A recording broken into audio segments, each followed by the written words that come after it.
Okay, it's 8 o'clock. So I'm just going to introduce our speaker today. Everybody knows Professor Mitchell, Mitch, as we all know him. So Mitch is our founding father here. He was the man that created both the Libin and the Department of Cardiac Sciences. He's an esteemed electrophysiologist, did his training some time ago, but he's been one of the main figures in EP in Canada. He's also chaired the Canadian Cardiovascular Society AFib guidelines for many years, and he's got tons of publications in PubMed, and is a highly recognized electrophysiologist and actually a very critical thinker. So we have the great pleasure of having him today reviewing an enormous task that is the update on the CCS AF guidelines.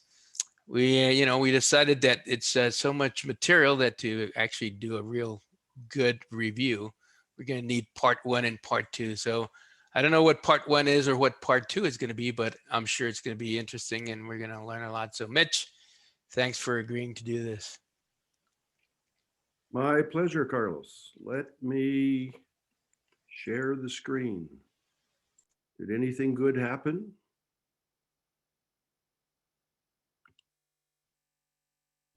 Not yet. Not yet. So there you go. Oh. Now we have it. There you go. All you got to do is go to presentation mode and we're all set. There we go. It's a beautiful thing.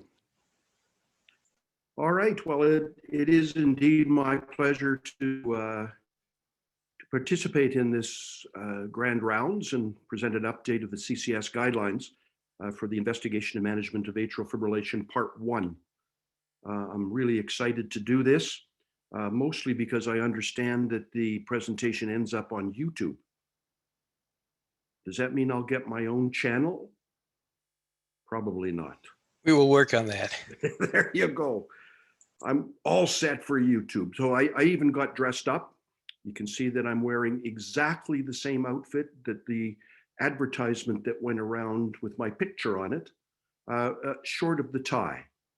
I couldn't find the same tie. And oh, by the way, the shirt doesn't fit anymore either. It's something about the 20 COVID pounds that we've all put on over the last year. I thought I would begin, or maybe I won't begin, for the advanced slide button. You probably have to get your cursor on top of the slide and then just go. There we go. We can do it that way. These guidelines that we're to discuss have a very long and illustrious history.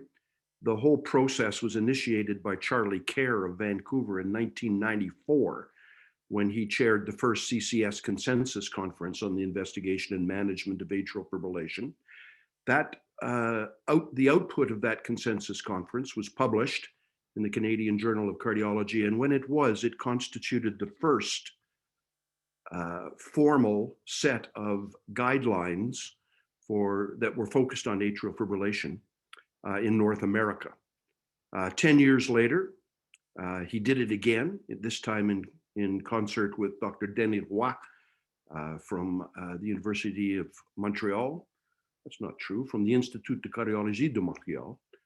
And that served us well for the next 6 years. But in and around 2010,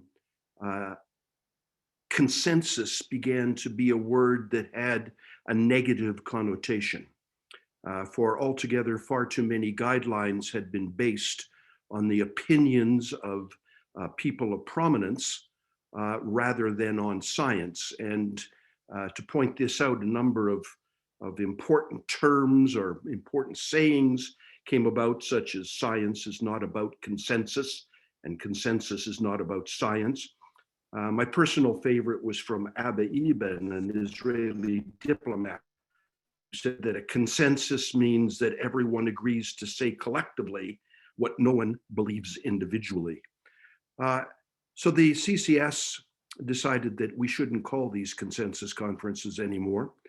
and began actually a very formal CCS guidelines process. The very first group to be so honored was the heart failure group. 1 year later, the second group to be given this honor was the group in making suggestions regarding the investigation and management of atrial fibrillation. That formal process became very, very rigorous and very science-based, as we'll see. The initial such program was chaired by Dr. Ann Gillis of Calgary, our very own Ann Gillis, in concert with Dr. Alan Skeins from Western University in London.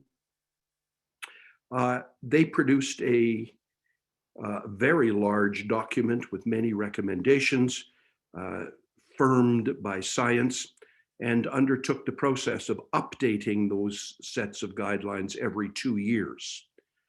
10 years later, the program requires that the entire process be repeated from the beginning. And that's what this guidelines committee has been up to for the last 2 years. It was chaired by Jason Andrade from Vancouver and Laurent Mac from Montreal. And it will be also updated every 2 years till 2028. And in 2030, there is a commitment to do it all again. I hope I'm still around by then. The process is based on grade, and it is very, very rigorous, as defined by Dr. Guyette, who you will all remember as the Canadian father of evidence-based medicine. The CCS Guidelines Committee identifies topics for review. Each topic is then assigned to a lead member and a group, a subcommittee around him. What these are created for each topic. A systematic literature review is performed. PICO questions are formulated for each potential recommendation area. A PICO question is one that is population, intervention, comparison, and outcome question. That might be in patients with non-valvular atrial fibrillation.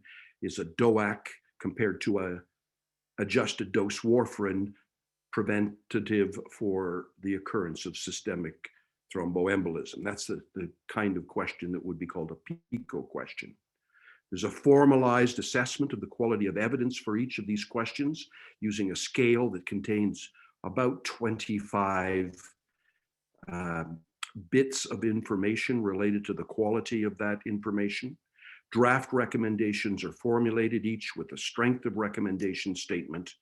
The draft recommendations are reviewed and rewritten by the committee of the whole, and then there is a committee vote on these draft recommendations, and a 66% approval of committee members is required. In truth, the usual recommendation receives between an 80 and a 90% approval rating. The subgroup defined in section 2 then writes the rationale summarizing the evidence for each recommendation. The committee chairs then combine all of those recommendations into a single document. This year that fell to Jason Andrade, who probably devoted about 3 months of his life to creating a document that was then reviewed by the whole committee and subsequently by an independent secondary panel. Recommendations from those two groups are synthesized into the final document, which is approved by CCS Council, presented at the Canadian Cardiovascular Congress meeting, and published in the Canadian Journal of Cardiology. So last year that produced this document. You can see the names of the people who served on the committee there. I have a position of great prominence. You can see I'm first author, albeit of the 5th line. And our good friend, Dr. George Wise, is also a first author, but he's first author of the 9th line. Nevertheless, Calgary does have very important contributions to this set of guidelines. The output was 11 chapters, consuming 101 pages of the Canadian Cardiovascular Society, or of the Canadian Journal of Cardiology. It contained 885 references and 129 recommendations. So you can see why it's not possible to review in any reasonable fashion all of this document in one 1-hour session. but I'm going to try to focus on doing so in 2 one-hour sessions. This is one of the main figures of the guidelines, and there are recommendations related to the diagnosis of atrial fibrillation, to the identification and treatment of reversible precipitants, to the assessment of thromboembolic risk and anticoagulation, to the management of the arrhythmia itself, either by virtue of rate control or rhythm control, and the assessment of risk factors, not only for atrial fibrillation, but for cardiovascular disease, that are subject then to recommendations regarding risk factor modification. The goals of the whole process are emphasized below. They're to prevent stroke and systemic thromboembolism, to reduce cardiovascular risk, and to improve symptoms, functional capacity, and quality of life for patients with atrial fibrillation. Today, I'm just going to focus on what constitutes about half of the recommendations in this document: the assessment of thromboembolic risk and the use of anticoagulant therapy in patients with atrial fibrillation. Of course, I have potential conflicts of interest. They are listed here, along with a cartoon that I think is very insightful. Boston Scientific make cardiac implantable electronic devices. BMS Pfizer makes apixaban. Cardiome Pharma, Vernicalent. Forest Pharmaceuticals, Azimilide. Gilead, Ranolazine. Medtronic, of course, is also a CIED device manufacturer. Boehringer makes dabigatran, and Servier makes edoxaban. So comments regarding those entities should be taken with a grain of salt, of course. The most important potential conflict of interest is I am a CCS atrial fibrillation guidelines committee member, and therefore I take negative comments regarding the guidelines personally. So first, assessment of thromboembolic risk. There is a very strong relationship, of course, between atrial fibrillation and thromboembolic stroke. People with atrial fibrillation have approximately a 5-fold increase in the probability of stroke compared to matched people in the population without atrial fibrillation. And atrial fibrillation is responsible for approximately 20% of all strokes. The mechanism is presumed to be stasis in the left atrium that predisposes to clot formation there. When a piece of that clot breaks off, it can go anywhere that it wants, but the brain is particularly intolerant of such little clots. So strokes are bad, we all know that. Strokes related to atrial fibrillation are very bad. They have a 25% mortality and leave approximately 60% of the survivors disabled. The risks of this unfortunate outcome are highest with moderate to severe mitral stenosis, in the presence of a mechanical heart valve, in patients with non-valvular atrial fibrillation or atrial flutter with thromboembolic risk factors. The definition, by the way, of non-valvular atrial fibrillation is those without moderate to severe mitral stenosis or a mechanical heart failure or mechanical heart valve. And of course, we believe now that the risk is particularly high after cardioversion, and I will go through that in detail. There are lots of stroke risk predictors out there. The two that are most commonly used are CHADS and CHADS-VASc. CHADS came first in 2001, and with 5 factors leading to 6 groups, they're purport to be able to divide patients with atrial fibrillation into groups with risks ranging from 1.9% strokes per year to 18.2% strokes per year. And the factors are heart failure, hypertension, age, diabetes, and the presence of a prior stroke. This scoring system was created out of a Medicare, Medicaid database where everyone was over the age of 65. So this scoring system has no information in it about patients who are under the age of 65. It also suffers from the fact that heart failure is defined in the original CHADS scoring system as a admission to hospital with heart failure, and stroke was defined as stroke. To overcome some of these shortcomings, Lip et al. Created CHADS-VASc. The CHADS part of CHADS VASC is the same as the CHADS part of CHADS, but adds two factors, one being vascular disease, three factors, I guess, one being vascular disease, another being a second age class, and third, SC stands for sex class, that is being female. And with these 8 factors, they purport to be able to divide the patient with atrial fibrillation into 9 subgroups with risks of thromboembolic events, now stroke, TIA, systemic thromboembolism, or pulmonary embolism, ranging from 0 to 15%. Now, there's been a lot of discussion about which one of these should be used. This slide is meant to show it doesn't matter. In this report, there are 15 different scoring systems that were assessed through the General Practice Research Database in the United Kingdom for their ability to predict who would have stroke and whom would not. Shown on the graph is the C statistic. It is the area under the curve of the receiver operating characteristic curve and equates roughly to the probability that your assessment for an individual patient is correct. So a probability of 1 that you're correct means you're correct all the time. It's a perfect discriminator. A probability of 0.5 or 50% means no predictive value at all. For flipping a coin has the predictive value of the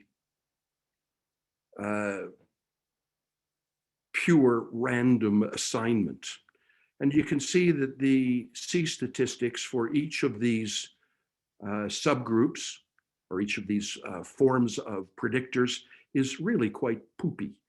I mean, it is much, much closer, or the output is much, much closer to flipping a coin than it is to a perfect discriminator, and they're not all that different. Nevertheless, the best 3 turned out to be the original CHADS, the CHADS VASC, and the CHADS as it was modified to include more contemporary definitions of its components in 2008. Now, the Canadian Cardiovascular Society uses CHADS 65. It's important to note that CHADS 65 is not an atrial fibrillation risk of stroke predictor. That is not what it's for.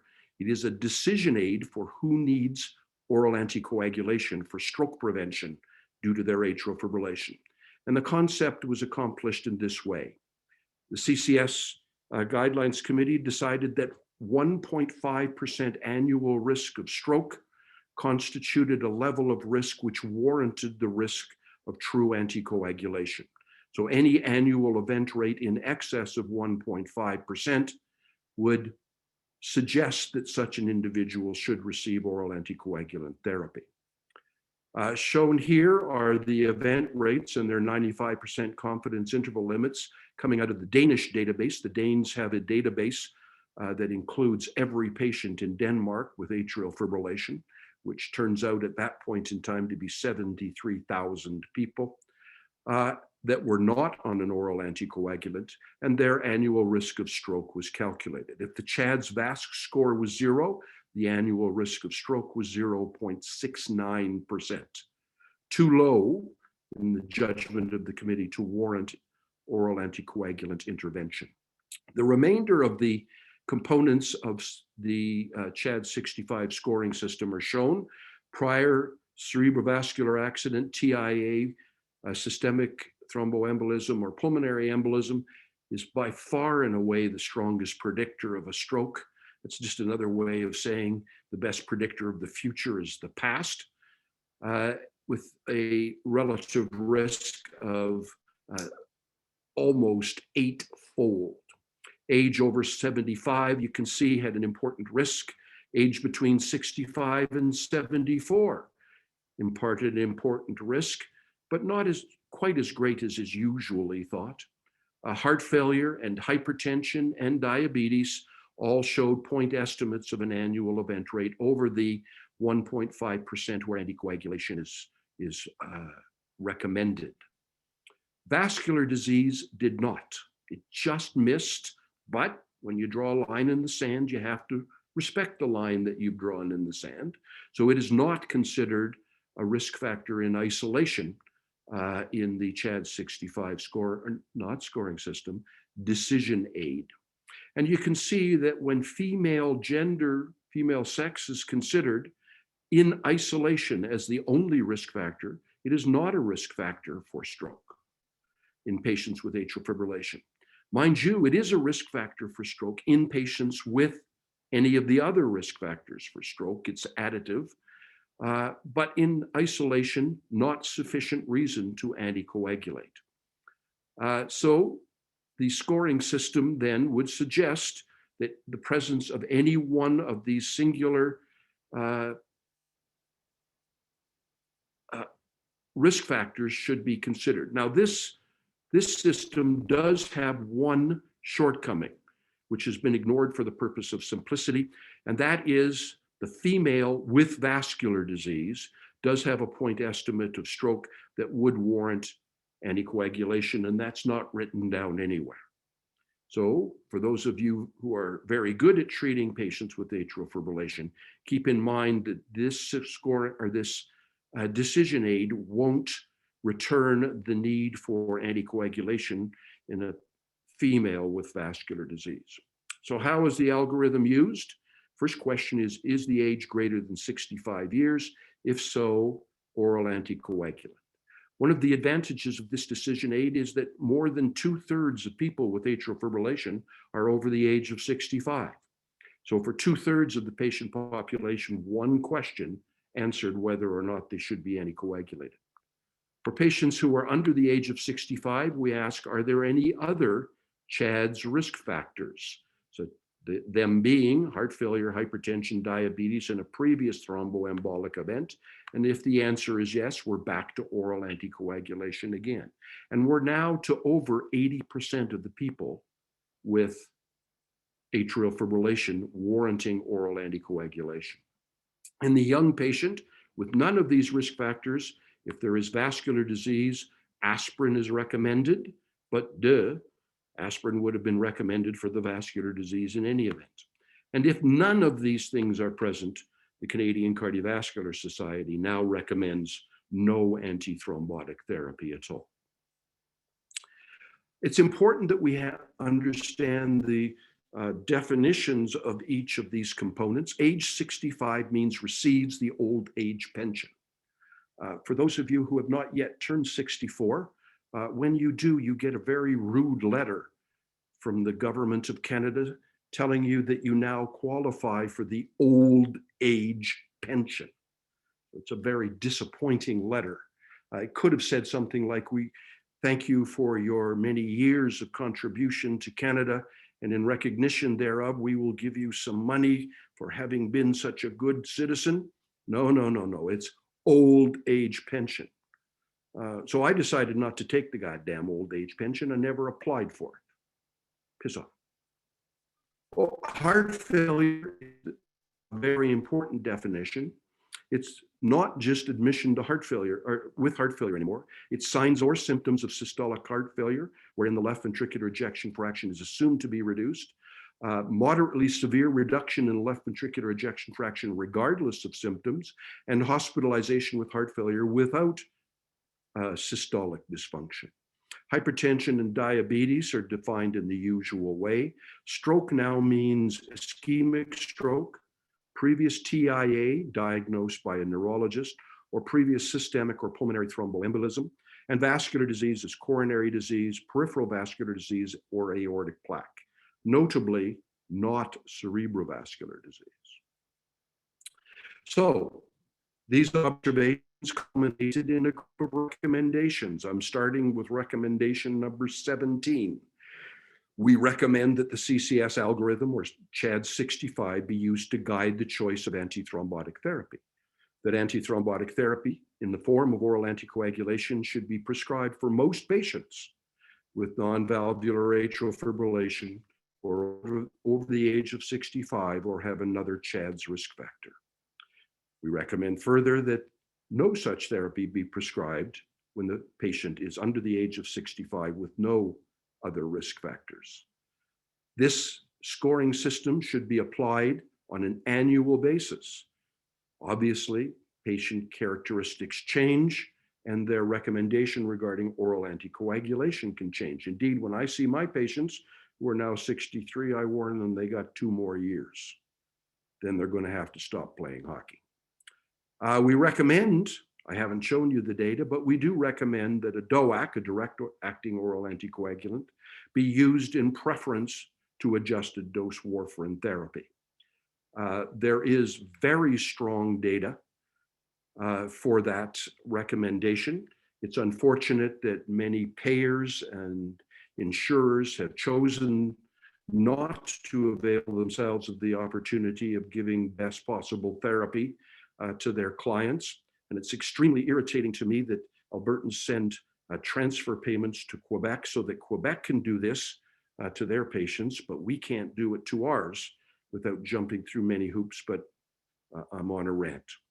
And of course, because they have never been appropriately studied or when studied, failed a DOAC, patients with mechanical prosthetic valves and those with moderate to severe mitral stenosis should not receive DOAC therapy in preference to adjusted dose warfarin, but rather should receive adjusted dose warfarin. Finally, we recommend that there are some special groups who weren't covered by the foregoing recommendations. One is patients with chronic kidney disease. The bottom line is stage 3 chronic kidney disease patients are treated in the same way as any other patient with a strong recommendation and high quality evidence. Stage 4 chronic kidney disease patients may be treated with the same algorithm, but it's now a weak recommendation with low quality evidence because such patients have been studied only in numbers well under hundreds, hence weak recommendation.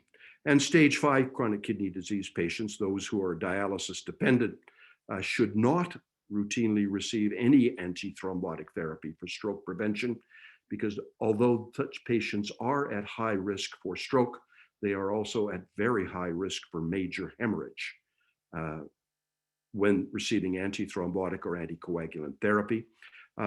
This patient population is now the subject of ongoing clinical trials, but for now, the Canadian Cardiovascular Society recommends that they not receive antithrombotic therapy for stroke prevention.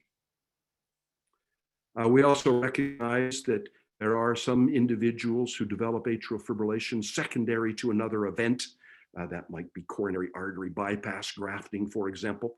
Such people are anticoagulated until that until the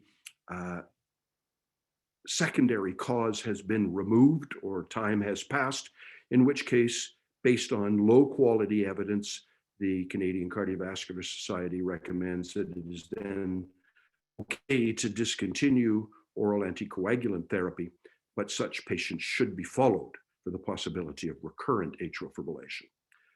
The same statements are made with respect to thyrotoxicosis. So patients with thyrotoxicosis should be anticoagulated if they also have atrial fibrillation until a euthyroid state is restored.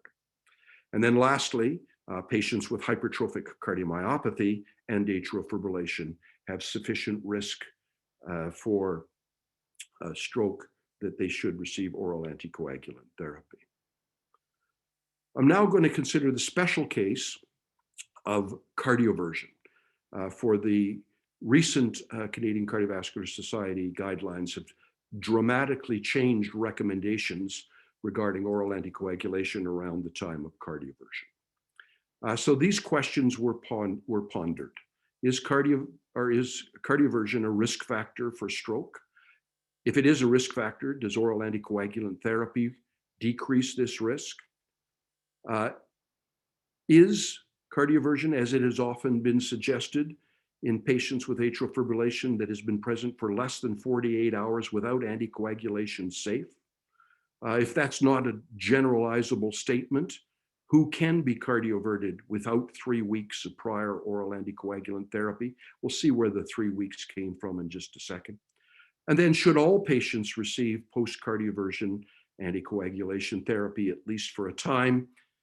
Well, these questions were researched. The data, unfortunately, for all of these questions is relatively weak for decisions regarding the advisability of anticoagulation or of cardioversion in this setting, are all based on really early observational trials. Shown here are the 1 month risks after a cardioversion of a stroke event in varying subgroups. Each pair of bars, the first bar is patients who have not had a cardioversion. So that's the background monthly event rate for stroke in that subpopulation. And the second of each pair of bars is patients who have had a cardioversion. And the subgroups just differ. The first pair are relative to patients with atrial fibrillation that has been present for more than 48 hours in the absence of anticoagulant therapy. So data that produced these bars were obtained when it was not commonplace to anticoagulate patients with atrial fibrillation, even those who were about to be cardioverted. The second group of bars, same historical kind of data, but now patients on adjusted dose warfarin. The next pair of bars, adjusted dose warfarin, the third pair, NOAC therapy for the fourth pair, and the third and fourth pair of data come from the pivotal trials of Doax versus adjusted dose warfarin. Some patients happen to have been cardioverted, some were not, and they are compared.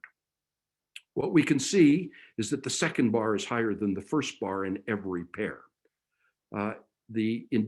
Just using the most contemporary data from the pivotal trials, the 30-day stroke rate for an oral anticoagulated patient with undergoing a cardioversion is 0.38%. That is, for every 1,000 patients cardioverted, 4 will have a stroke.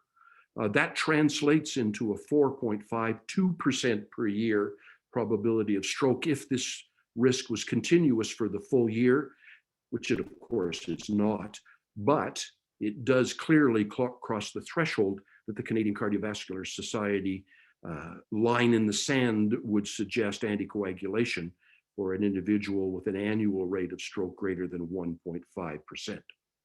The relative risk for stroke using this data is 2.6. That means when the cardioversion is performed, the next month, the risk of stroke is 260% higher than it was in the previous month.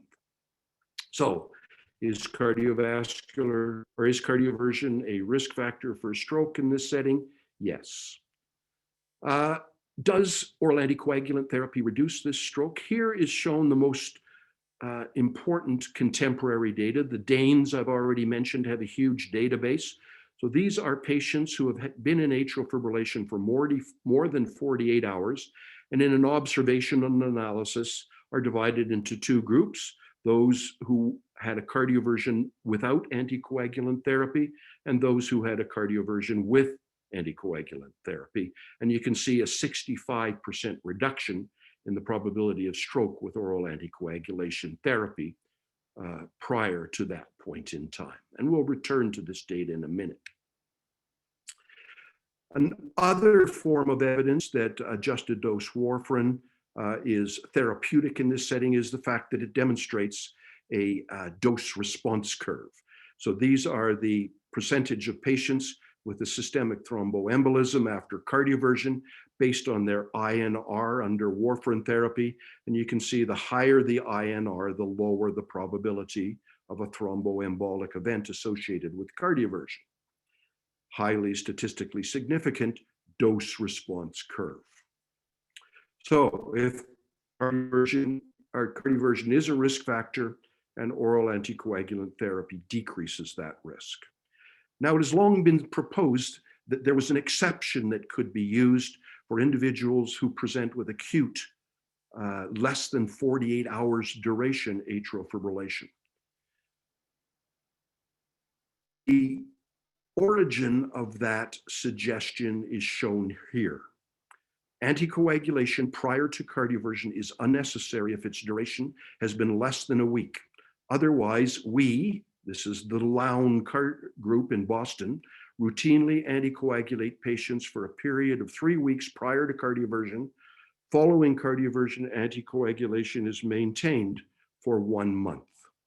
That is the data upon which this is all based. Indeed, no data at all. Bob Hart taught me the term for this. This is not evidence-based medicine. This is eminence-based medicine.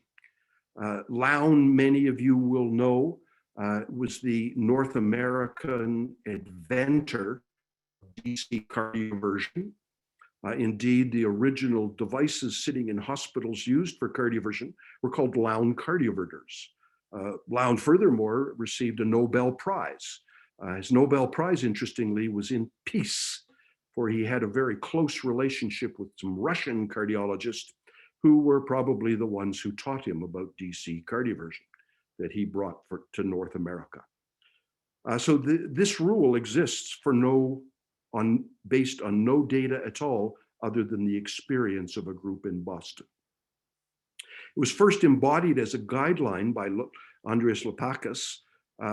He shortened, though, the duration of the acute onset definition to 48 hours or 2 days. So that's the 2 in the 2-3-4 rule. And this is a quote based on the implicit assumption that there has been insufficient time for thrombus formation to have occurred in the atria.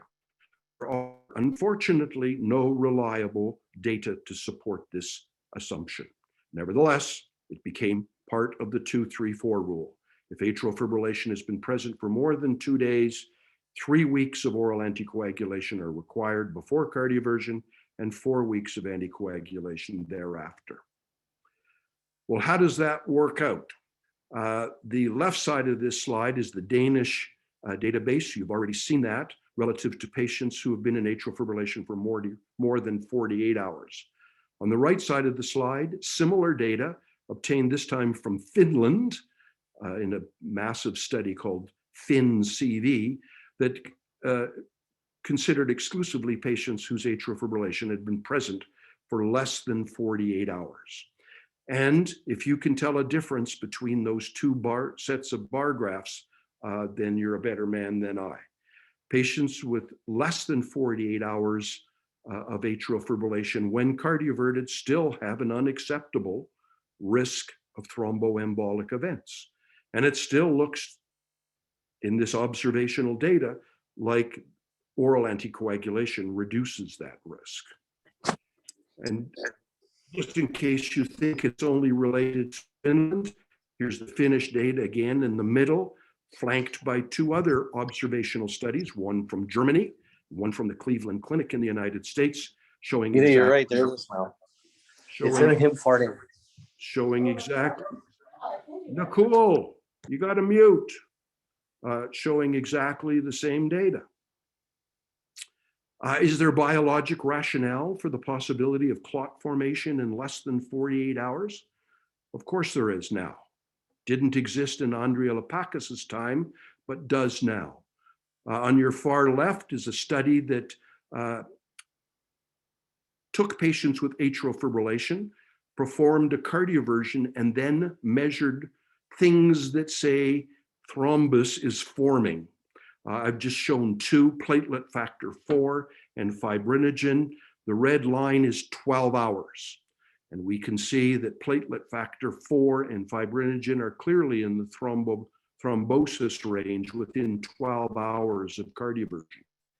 In the middle, echo measurement of left atrial emptying velocity. In normal sinus rhythm, it's over 0.6 meters per second. In patients with atrial fibrillation in red, it's much lower.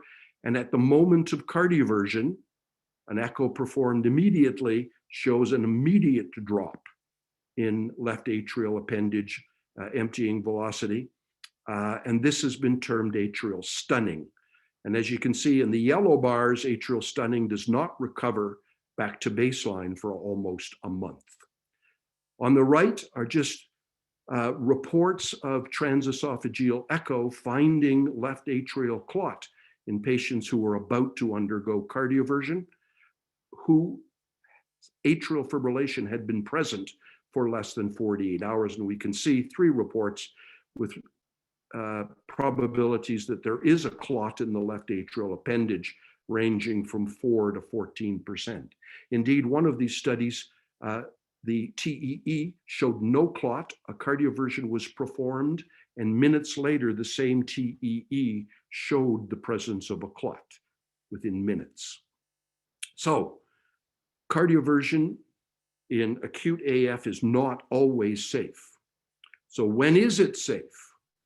Well, one possibility, of course, is to do a transesophageal echo and rule out the presence of a thrombus in the left atrium.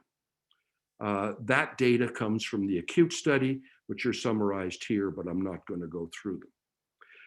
Another group, back to the FIN-CV, Ba et al.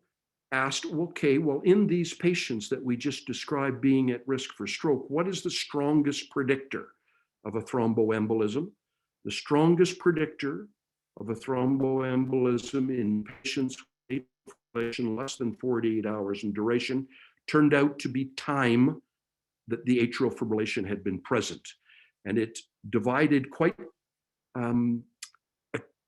dramatically with cardioversion less than 12 hours after atrial fibrillation onset compared to cardioversion more than 12 hours. And then here are shown the monthly event rates in different age groups in men in blue and women in pink, my apologies, showing that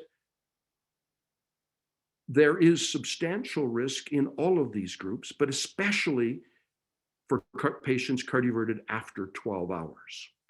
All of these patients were patients who were not anticoagulated. You can see the red line says this is how much monthly stroke risk would compare to the line in the sand of the Canadian Cardiovascular Society at 1.5% per year. And we can see that almost all of the patients, except young patients cardioverted in less than 12 hours, pose a presently considered unacceptable risk. That risk can be parsed further by the CHAD score. Here, same group, just a different first author, looked at patients on anticoagulation in green, patients not on anticoagulation in magenta, according to their CHADS VASC score, and reported that if the CHADS VASC score was greater than or equal to 2, there was a statistically significant higher risk for unanticoagulated patients compared to anticoagulated patients. So, when is cardioversion without 3 weeks of prior oral anticoagulation appropriate? Shown here. If the patient is unstable, of course, they must be cardioverted despite risk. If the patient has been on oral anticoagulation of a therapeutic sort for more than 3 weeks, they may have their urgent cardioversion. If they have been in atrial fibrillation for less than 12 hours and have not had a stroke in the last 6 months, by far and away the highest risk factor, then they may be cardioverted. Thereafter, the recommendations have changed based on these new observations. Patients who have been in atrial fibrillation or flutter for 12 to 48 hours with a CHAD score less than 2 may undergo immediate cardioversion. If the CHAD score is 2 or greater, we now recommend 3 weeks of therapeutic anticoagulation or a clearing TEE before cardioversion. And of course, the patient with non-acute, with chronic, more than 48 hours of atrial fibrillation requires either 3 weeks of oral anticoagulation or a clearing TEE. Should all patients receive post-cardioversion anticoagulant? Well, the only people to whom that question is relevant are those with CHAD scores of 0, or somewhat equivalent CHADS VASC scores of 0 to 1. On the left side here is shown again from the FIN-CV study, such patients, those with low thromboembolic risk who are not anticoagulated at the time of their cardioversion in magenta, and we can see it doesn't matter how short a time they have been in atrial fibrillation, at least to the level of 12 hours, there is an unacceptable risk of thromboembolic stroke with a cardioversion performed off of oral anticoagulation. On the right, these are all comers in the Swedish National Register, and I only show it to note the risk of 1 month of oral anticoagulation. The major bleed rate is about the same whether you're anticoagulated or not. So this has led the Canadian Cardiovascular Society to the conclusion that all patients undergoing cardioversion should be anticoagulated for 4 weeks after the cardioversion. There is other indirect evidence, but I'm not going to harp on it. So should all patients receive such oral anticoagulation therapy? Yes. Are Doax reasonable alternatives? Shown here are comparisons of individuals who have been cardioverted under protection of adjusted dose warfarin compared to a Doac or then a NOAC. In the 4 pivotal trials, these are observational non-randomized data. And then there have been 3 randomized trials comparing warfarin to a Doac in preparation for cardioversion. And in their meta-analysis, we can say there's no statistically significant difference between the two. And the point estimate actually leans towards the Doac being better than warfarin. But it is imperative in preparing a patient for cardioversion who has been receiving a Doac that they be warned to be sure to be taking their Doac religiously. The sample size for a non-inferiority trial to answer this question, though, would be in the range of 40 to 60,000 patients. These trials in their aggregate involved less than 8,000, so it constitutes weak evidence for the equivalence, but enough to make a recommendation. So I'll end just then with the recommendations that this last set of data have produced. We recommend that in addition to appropriate rate control, most hemodynamically stable patients with AF for whom elective, electrical, or pharmacological cardioversion is planned should receive therapeutic anticoagulation for at least 3 weeks prior to their cardioversion. We suggest, though, that a TEE may be used to exclude cardiac thrombus as an alternative. Note that that is a weak recommendation. One study with some very important problems. We suggest that pharmacologic or electrical cardioversion of symptomatic AF without at least 3 weeks of previous therapeutic anticoagulation or a clearing TEE be reserved for patients who have non-valvular atrial fibrillation and present within 12 hours in the absence of recent stroke or TIA, or patients who present within 12 to 48 hours after their onset of atrial fibrillation, provided their CHAD score is 0 or 1. We suggest, in the absence of a strong contraindication, that all patients undergoing cardioversion of atrial fibrillation receive at least 4 weeks of therapeutic anticoagulation thereafter.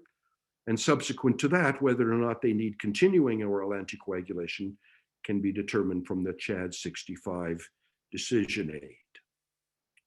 When a decision has been made that a patient is going to undergo unplanned pharmacological or electrical cardioversion, we suggest therapeutic anticoagulation be instituted immediately, preferably before the cardioversion. So I will stop there, Mr. Chair. I'm not sure I know how to unshare my screen. I will, oh, here we are, stop share.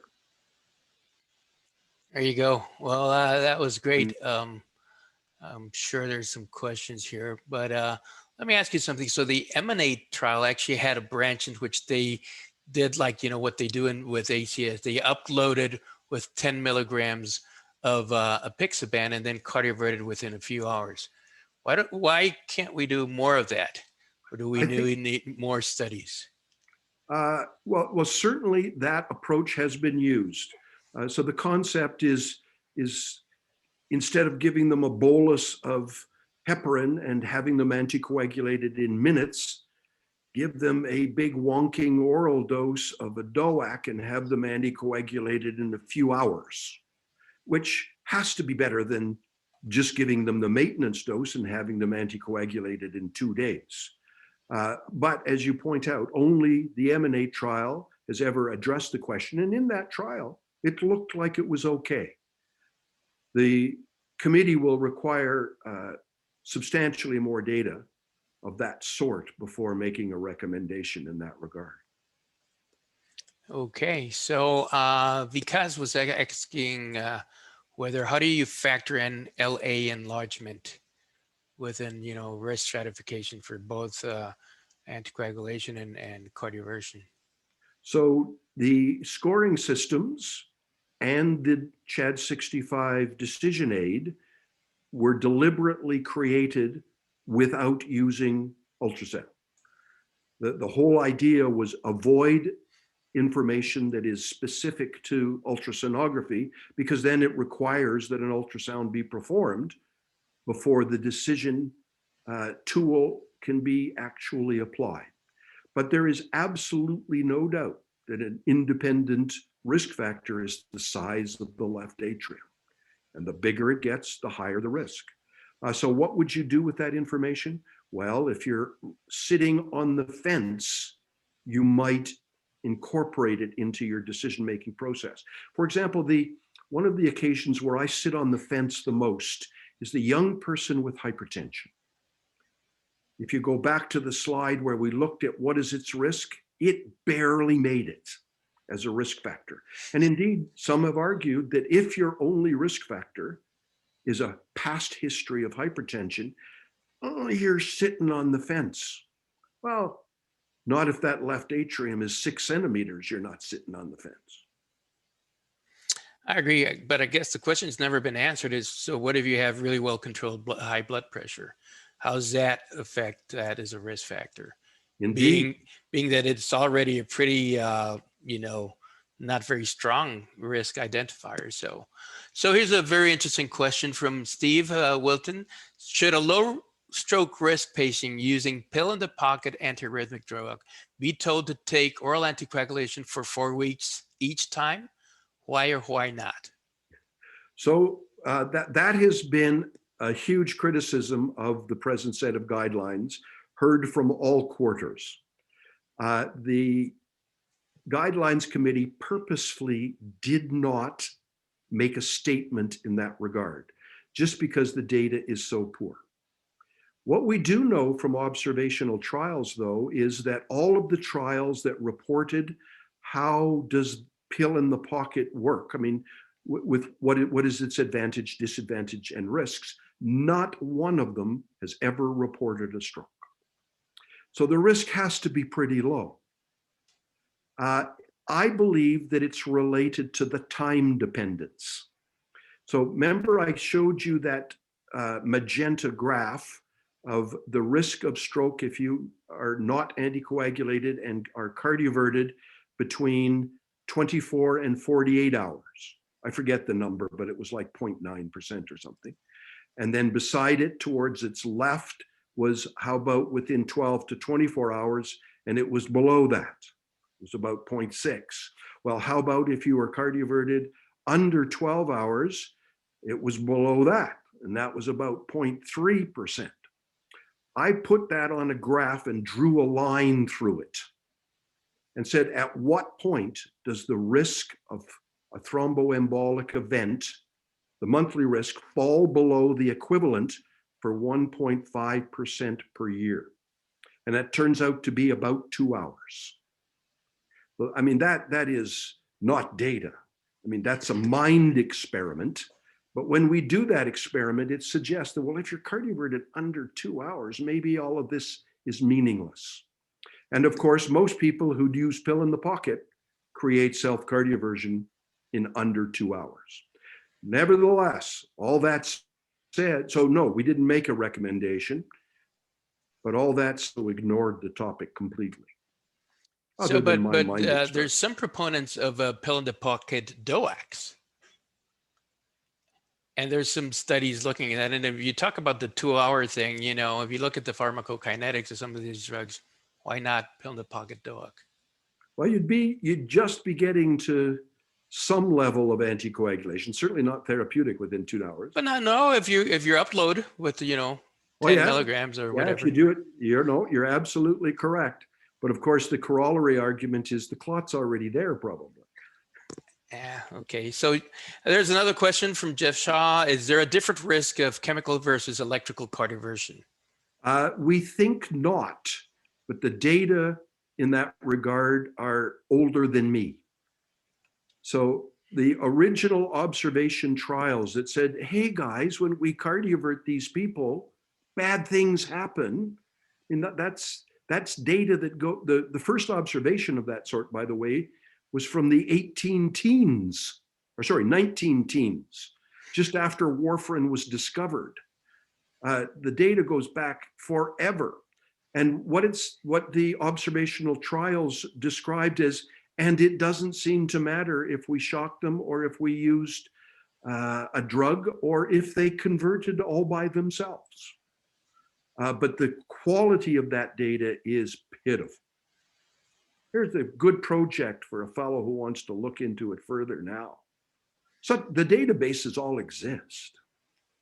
Yeah, it's really old data. I don't think we know the answer, but I would say that, you know, we need a huge database because the prevalence of this is so low. So Yorgo is asking, this is a tricky question.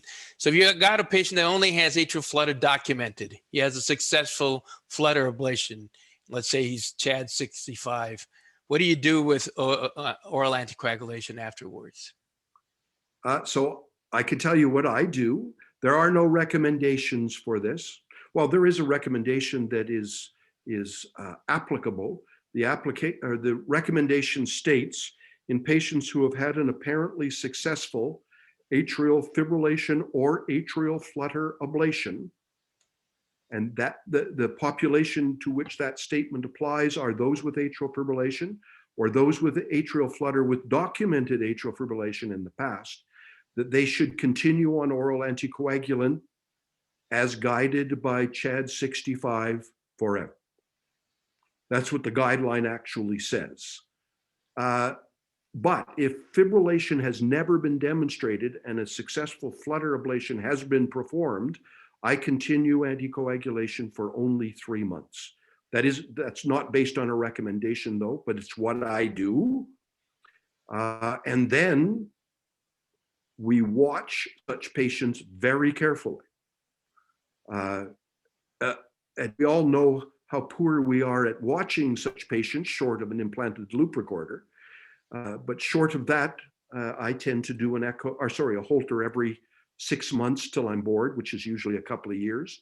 Then annually, did I say echo? I meant Holter monitor. Holter, yeah. So do you leave them on aspirin? I do actually, unless they're elderly. Elderly is what? 75. Okay. Elderly keeps getting older than me.